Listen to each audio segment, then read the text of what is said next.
ఈ అద్భుతమైన కార్యక్రమానికి విచ్చేసిన ప్రతి ఒక్కరికి హృదయపూర్వక నమస్కారాలు.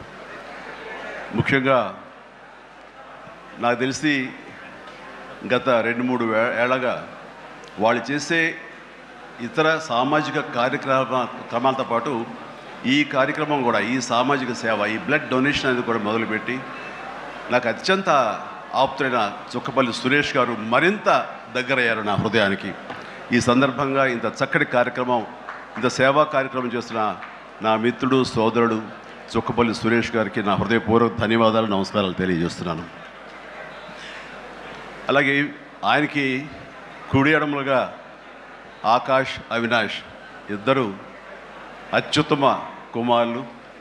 వాళ్ళు ఈ కార్యక్రమాన్ని వాళ్ళ భుజస్కంధాల మీద వేసుకుని దీన్ని ఇంత చక్కగా, ఇంత పెద్ద ఎత్తున, ఇంత మెగా బ్లడ్ క్యాంప్ చేయటం అన్నది, దానికి ఎంతో కొంత సహకరించిన మా చిరంజీవి చారిటబుల్ ట్రస్ట్కి ఎనలేని సంతృప్తిని ఇచ్చావు. తద్వారా నాకు ఎంతో సంతోషాన్ని మిగిల్చావు అవినాష్. So wonderful. అండ్ ఈ రోజున ఇది కార్యక్రమానికి విచ్చేయటమే కాకుండా బ్లడ్ డొనేట్ చేసిన బిడ్డలాంటి తేజాకి నా హృదయపూర్వక ధన్యవాదాలు తెలియజేస్తున్నాను. And excellent. నేను అడిగింది ఫస్ట్ టైం అని కాదు, ముందు నుంచి ఇచ్చాను. సో బతికిపోయావు. లేదంటే కనుక నన్ను ఇన్స్పిరేషన్ కానీ బయట మాట్లాడుతుంటావు, ఈ బ్లడ్ డొనేషన్ దాంట్లో తీసుకోలేదేమో అనుకోను. వండర్ఫుల్. Please keep rocking.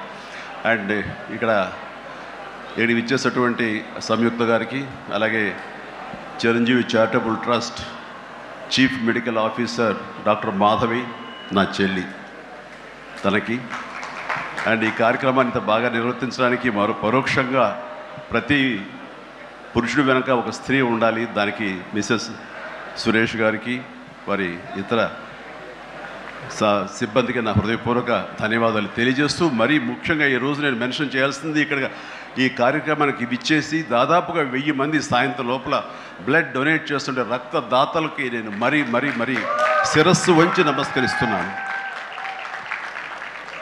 వాళ్ళు ఈ రోజున బ్లడ్ ఇవ్వటం అన్నది కేవలం వాళ్ళకి ఎనలేని సంతృప్తి వస్తుంది, కానీ ఆ బ్లడ్ మూలంగా ఒక ప్రాణం కాపాడబడుతుంది. ఇది నేను ఎప్పటి నుంచో ఎన్నో ఏళ్లబట్టిగా నేను అనుభవిస్తున్నటువంటి గొప్ప ఫీలింగ్ ఇది నాకు. అంటే చాలాసార్లు చెప్పాను, కానీ ఎప్పటికప్పుడు కొత్త జనరేషన్, కొత్త యువకులు వస్తున్నారు కాబట్టి నేను మళ్ళీ చెప్పాల్సినటువంటి ఆవశ్యకత ఎంతైనా ఉంది. ఎందుకంటే ఇది చాలామందికి స్ఫూర్తినిచ్చే ఒక అంశం. ఈ చెప్పబోయే ఈ విషయం ముఖ్యంగా ఒక జర్నలిస్టు సోదరుడికి నేను ఆజన్మాంతరం రుణపడి ఉంటాను. నన్ను థాట్ ప్రవోక్ చేసి నన్ను ఇన్స్పైర్ చేసేటువంటి ఆ ఒక మ్యాగజైన్ సంబంధించిన ఒక జర్నలిస్ట్ రాసిన ఒక రైటప్ నాలో ఈ స్పృహ నాకు వచ్చేలాగా, నేను ఈ బ్లడ్ డొనేషన్ వైపు డ్రైవ్ అయ్యేలాగా ఆ ఆర్టికల్ నాకు ఎంతో దోహదపడింది. సో ఆ రాసిన మనిషి ఎవరో ఏమిటో నేను మళ్ళీ ఎప్పుడు కలవలేదు, కానీ ప్రతిసారి అతను తలుచుకుంటూనే ఉంటాను. ఈ సందర్భం కూడా అతనికి నా హృదయపూర్వక ధన్యవాదాలు తెలియజేస్తాను ఆ జర్నలిస్ట్ సోదరుడికి. ఎందుకంటే మా అందరికీ సేవ చేయాలని ఉంటుంది, కానీ ఎలా చేయాలో తెలియనటువంటి ఒక డోలాయమాన పరిస్థితితో లేదా తొయ్యుకో ఉన్నప్పుడు మీలాంటి వాళ్ళు మాకు ఆ స్ఫూర్తినిచ్చి మాకు డ్రైవ్ చేస్తే కనుక నిజంగా అది పెద్ద మీరు సహాయం చేసినట్లు. అలాగా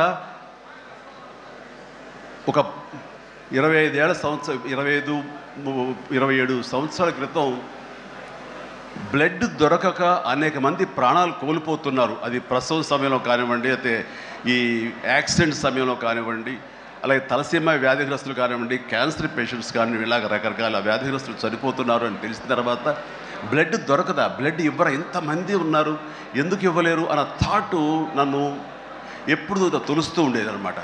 సో మన ఫ్యాన్స్ని మనం వేరే వాటికి డ్రైవ్ చేసే కంటే వేరేగా వాళ్ళని వాడుకుంటూ మన కీర్తి మరింత పైకి ఎదిగేలాగా వాడుకునే కంటే వాళ్ళని ఈ బ్లడ్ డొనేషన్ వైపు మనం మళ్లించగలిగితే కనుక, వాళ్ళు అత్యంత శక్తివంతమైన మనుషుల్ని సామాజిక సేవ వైపు మనం డ్రైవ్ చేయగలిగితే, వాళ్ళని ఛానలైజ్ చేయగలిగితే కనుక, ఆ కన్న తల్లిదండ్రులు కానీ, ఆ సొసైటీలో ఉన్నటువంటి ఇతర వ్యక్తులు కానీ ఆ సమాజంలో వాళ్ళు కానీ వాళ్ళ పట్ల ఉన్న దురభిప్రాయాలన్నీ పోగొట్టుకుని మంచి అభిప్రాయం ఏర్పడుతుంది కదా, వాళ్ళకి అల్లని సంతృప్తి వస్తుంది కదా, తద్వారా నేను కూడా ఎంతో సంతృప్తి చెందిన వాడిని అవుతాను, ఒక మంచి పని చేసినటువంటి దానికి నాంది పలికిన వాడిని అవుతానంటూ ఆ రోజున ఇచ్చిన పిలుపు, నిరంతరంగా పెర్సిస్టెంట్గా ఇచ్చిన పిలుపుకి ఈ రోజున వేల మంది, లక్షల మంది ఈ రోజున ఈ కార్యక్రమాల్లో పాల్గొంటూ వస్తున్నారు. ఎనలేని సంతృప్తి పొందడమే కాదు, ఎంతోమందికి ప్రాణాలని కాపాడుతున్నారంటే కనుక అది నాకు చాలా గర్వకారణంగా ఉంది. ఇందాక తేజ సజ్జ అన్నట్లుగా ఈ బ్లడ్ డొనేషన్, రక్తదానం అనేసరికి గబుక్కని స్ఫురించే పేరు చిరంజీవి అన్నారంటే కనుక భగవంతుడు నాకు ఇచ్చిన గొప్ప అవకాశం. ఇలాగా ప్రతి ఒక్కరి మధ్యలో రక్తదానం అనేసరికి నా పేరు వాళ్ళ స్ఫురణకు రావడం, నేను గుర్తు రావడం అనేది నేను ఎన్నో జన్మలు చేసిన పుణ్యఫలంగా నేను భావిస్తున్నాను. దానికి థ్యాంక్ యూ ప్రతి ఒక్కరికి. ఇక్కడ సరే ఎన్నెన్నో ఇన్సిడెంట్స్ వింటుంటాము, ఎన్నెన్నో ఇది ఆఖరి నిమిషంలో ప్రాణాలు ఎలా కాపాడబడ్డాయని వింటుంటాము. కానీ ఈ మధ్య నాకు మనసుకి అత్యంత దగ్గరగా జరిగిన ఒక ఇన్సిడెంట్ మీతో షేర్ చేసుకోవాలనిపిస్తుంది అనమాట. ఎవరో ఒక పొలిటీషియన్, సరే ఎవరికైనా సరే నేను చాలా సాఫ్ట్ టార్గెట్, ఎవరైనా ఏదో మాట అనేది ఏం పర్వాలేదు. అలాగా ఒక పొలిటీషియన్ నన్ను అకారణంగా, నేను ఇప్పుడు పాలిటిక్స్ చాలా దూరంగా ఉన్నా సరే నా గురించి ఏదో అవాకులు చవాకులు ఆయన పేలినప్పుడు ఆయన మరొక చోటకి ఏదో ఒక ముంపు ప్రాంతానికి ఆయన వెళ్ళటం జరిగింది. అక్కడ ఒక స్త్రీ, ఒక ప్రౌఢ ఆవిడ అది మిడిల్ ఏజ్ ఉంటుందేమో, మిడిల్ ఏజ్ ఆవిడ తను పట్టుకుని నానా మాటలు తిడుతుంటే, నీకు ఎలా మనసు వచ్చింది చిరంజీవిని అనడానికి, అది అని తిడుతుంటే నాకు అనిపించింది మామూలుగా మన మాస్ ఫ్యాన్ కదా ఆవిడ, చాలా గౌరవప్రదమైన కుటుంబంలో ఉన్నటువంటి మనిషిలాగా అనిపించింది గృహిణి. ఆవిడ ఎందుకు అంత ఇదిగా మాట్లాడుతుంది, ఆవిడెవరు, ఆవిడ చూస్తే మామూలుగా సినిమా ఫ్యాన్ లాగానో చిరంజీవికి వీరాభిమానంగానో కాదు, ఇంకేదో ఉందంటూ నాకు అనిపించి ఆవిడ గురించి తెలుసుకోవాలని మన జర్నలిస్ట్ సోదరు ఎవరినో పంపించి తెలుసుకోవాలంటే వాళ్ళు చేసినటువంటి ఇంటర్వ్యూలో విజువల్స్ నాకు చూపించారు. ఏంటమ్మా అంత ఇదిగా ఆయనకి వీరాభిమానం అంటే, అభిమానం సినిమాభిమానం కాదయ్యా, ఆయన వ్యక్తిత్వానికి అభిమానం అంటే చెప్పినప్పుడు నా మనసు టచ్ అయింది. ఏంటమ్మా అంత ఇదిగా ఏంటమ్మా ఆయన మీకు ఏమైనా సహాయం చేస్తాడు, ఏం చేస్తాడంటే సహాయం చేయటువంటి అయ్యా, నా బిడ్డ ప్రాణాలను కాపాడాడు అని అన్నప్పుడు, ఏ విధంగా ఏంటి అని అన్నప్పుడు, నా బిడ్డకి రాజమండ్రిలో దగ్గర ఒక పల్లెటూరిది, రాజమండ్రిలో కానీ కాకినాడలో కానీ నా బిడ్డకి ప్లేట్లెట్స్, డెంగ్యూ వచ్చేసి ప్లేట్లెట్స్ బాగా డౌన్ అయినప్పుడు వితిన్ అవర్స్ నా బిడ్డ కనుక ప్లేట్లెట్స్ సమయానికి అందకపోయి ఉంటే కనుక వాడు ఏమైపోయాడు, పాటిగా దూరం అయిపోయేవాడు. అంటే ఒక 8 ఏళ్ల బాలుని అబ్బాయిని పిలిచి పక్కన కూర్చోబెట్టుకుని ఆ తల్లి చెప్తోంది, మరి ఎవరో చెప్పారు చిరంజీవికి ఫోన్ చేయపోయావమ్మా. నేనేంటి చిరంజీవి ఫోన్ చేయటువంటి, ఎక్కడి నుంచి చేయగలను, ఆయన ఎక్కడో ఉంటాడు, ఎలా చేయాలి ఫోన్ అని తెలియని పరిస్థితుల్లో, లేదమ్మా బ్లడ్ బ్యాంక్ చేయి, వాళ్ళు ఖచ్చితంగా ఎత్తుతారు ఫోను, నీకు కాల్ సహాయం చేస్తారంటే, వాడు గంటల్లో కావాలి, అది ఎక్కడో ఉంది హైదరాబాద్లో, ఎలాగొస్తుందో అనుకున్నాను. కానీ అయినా సరే ఎక్కడో ఆశ చావక ఫోన్ చేయడం జరిగింది. ఫోన్ చేసిన తర్వాత అక్కడ స్పందించి అక్కడ సిబ్బంది వెంటనే రాజమండ్రి పరిసర ప్రాంతాల్లో ఉన్న అభిమానులు, ఆ బ్లడ్ గ్రూప్ ఎవరికైతే ఉందో అభిమానుల్ని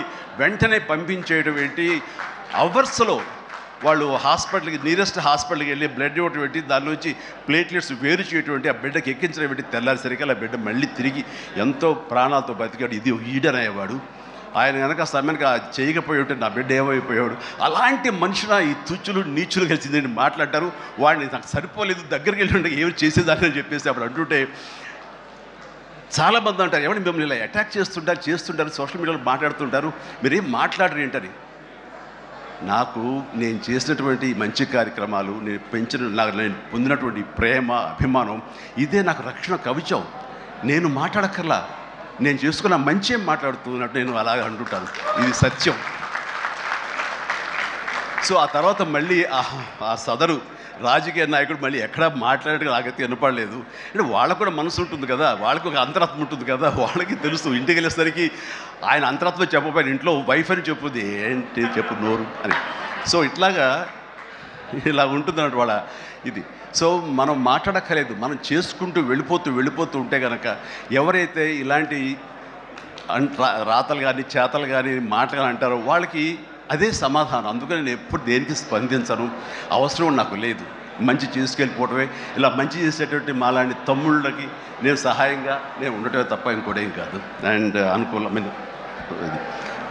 ఇక థ్యాంక్ యూ. అండ్ ఈ రోజున ఎక్కడ ఇతర దేశాల్లో ఉన్న అభిమానులు కూడాను నా మాటని స్ఫూర్తిగా తీసుకుని వాళ్ళు ఆయా ప్రాంతాల్లో వాళ్ళు బ్లడ్ డొనేషన్స్ చేస్తూ ఈ రోజున నా పేరు, నాకు మంచి పేరు, మరింత మంచి పేరు వచ్చేలాగా నాకు నేను గర్వపడే విధంగా వాళ్ళు చేస్తున్నటువంటి బెడ్ డ్రైవ్స్కి వాళ్ళు ఎక్కడో సరే ఏ ప్రాంతంలో ఉన్నా సరే ప్రతి ఒక్కరికి నేను ఎప్పుడు కృతజ్ఞతతోటి నేను నా మనస్ఫూర్తిగా నా అభినందనలు తెలియజేస్తూ ఉంటాను. నాకు ఈ అవకాశం ఇచ్చారు ఇక్కడికి రావడానికి. మా బ్రదర్కి ఆయన చేసిన కార్యక్రమాలు ఎన్నెన్నో చూస్తూనే ఉన్నాము.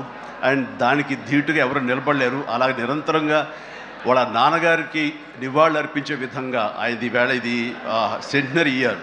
సో 100 సంవత్సరాల ఇది ఆయనకి నివాళులు అర్పించేలాగా ఆయన గర్వపడి కొడుకుని చూసుకుని ఎక్కడో సరే గర్వపడే స్థాయికి ఆయన సహాయ కార్యక్రమాలు చేయటం అన్నది ఆయనకి ఇచ్చేటువంటి గొప్ప నివాళి.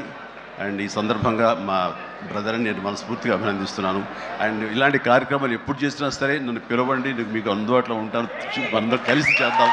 అండ్ ఫ్యూచర్లో మీరు ఎక్కడ ఏం చేసినా సరే మంచి కార్యక్రమాలు నాకు అవకాశం ఇవ్వండి, మీతోనే ఉంటాను. And thank you everybody. నమస్తే, థ్యాంక్ యూ.